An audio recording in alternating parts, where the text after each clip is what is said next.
আসসালামু আলাইকুম রহমতুল্লাহ। Hello everyone, আশা করি সকলে ভালো আছেন। আপনাদের সকলকে মেডিক্স টেক চ্যানেলে নতুন আরেকটি ভিডিওতে শুভেচ্ছা অভিনন্দন। প্রিয় ভিউয়ার্স, এই ভিডিওটি কোন টপিক নিয়ে হতে যাচ্ছে আশা করি সকলে টাইটেল এবং থাম্বনেল দেখে বুঝতে পেরেছেন।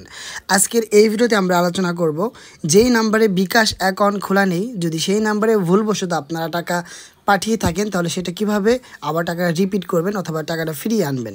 সো ভিউয়ার্স, এটা কিন্তু খুব সহজেই করতে পারবেন। সো কিভাবে করবেন এবং কোন পদ্ধতিতে করবেন আজকের ভিডিওতে A to Z আলোচনা করব। সো ভিউয়ার্স, ভিডিওটা দেরি না করে শুরু করা যাক। যদি আপনি আমার ভিডিওটা পেয়ে একটু উপকৃত হয়ে থাকেন অবশ্যই আমার চ্যানেলটি সাবস্ক্রাইব করে পাশে থাকা বেল আইকনটি বাজিয়ে দিবেন এবং ভিডিওটি কেমন হয়েছে অবশ্যই আমার মূল্যবান মতামত কমেন্ট করে জানিয়ে দিবেন। সো ভিউয়ার্স, ফার্স্ট অবস্থায় আমরা বিকাশ অ্যাপসে চলে যাচ্ছি এবং বিকাশ অ্যাপসে চলে আসার পর আপনারা বিকাশ অ্যাপসে চলে আসবেন। সো বিকাশ অ্যাপসে চলে আসার পর আমি আপনাদেরকে ফার্স্ট অবস্থায় যেই নাম্বারে আমার বিকাশ অ্যাকাউন্ট খোলা নেই সেই নাম্বারে আমি টাকা সেন্ড মানি করব। দেন সেন্ড মানি করার পর আপনাদেরকে লাইভে দেখাই দিব যে কীভাবে টাকাটা আপনি রিটার্ন আনবেন, ঠিক আছে। সো বর্তমানে আমার ব্যালেন্স কিন্তু দেখতে পাচ্ছেন 26 টাকা আছে। সো 26 টাকা আছে, আমি 20 টাকা কিন্তু আমি সেন্ড মানি করবো যেই নাম্বারে বিকাশ অ্যাকাউন্ট খোলা নেই। সো আমরা সেন্ড মানিতে যাচ্ছি। সেন্ড মানিতে যাওয়ার পর আমি এমন একটা নাম্বার দিব যেই নাম্বারে কিন্তু আমার পূর্বে কোনো বিকাশ অ্যাকাউন্ট নেই, ঠিক আছে। সো আমি নাম্বারটা দিয়ে দিলাম। নাম্বারটা দিয়ে দেওয়ার পর নিচে দেখতে পাচ্ছেন প্রাপক বিকাশ অ্যাকাউন্ট নেই, মানে এই প্রাপকের বিকাশ অ্যাকাউন্ট নেই কিন্তু আপনি তার নাম্বারে সেন্ড মানি করতে পারবেন। আপনি এই নিয়মে শর্তাবলী মেনে পরবর্তী ধাপে এগিয়ে যাচ্ছেন। সো যাই হোক, আমি সেটা বিষয়টা না, শুধুমাত্র আপনি সতর্ক এখানে করে দিবে। সো আমি 20 টাকা এই নাম্বারে কী করবো, সেন্ড মানি করবো, ঠিক আছে।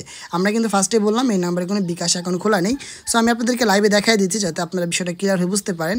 সো আমি কী করবো, সেন্ড মানি করে টাকাটা পাঠাই দিলাম। দেখতে পাচ্ছেন আমার কিন্তু এটা কিন্তু সেন্ড মানি হয়ে গেছে। এখন যদি আমরা ব্যালেন্সটা চেক করি তো দেখতে পাচ্ছেন আমাদের কিন্তু বিকাশে এখন মাত্র 6 টাকা আছে, তার মানে যে আমরা 20 টাকা সেন্ড মানি করলাম সেটা কেটে নিয়েছে। সো এখন কীভাবে আমরা টাকাটা রিটার্ন আনবো এবং কীভাবে টাকাটা ফেরত আনবেন এখন আমি সেই বিষয়টা আপনাদের ক্লিয়ার করে দিচ্ছি। সো টাকাটা রিটার্ন আনার জন্য দেখতে পাচ্ছেন আবারও যে সেন্ড মানি অপশন আছে, সেন্ড মানিতে আবারও ক্লিক করবেন।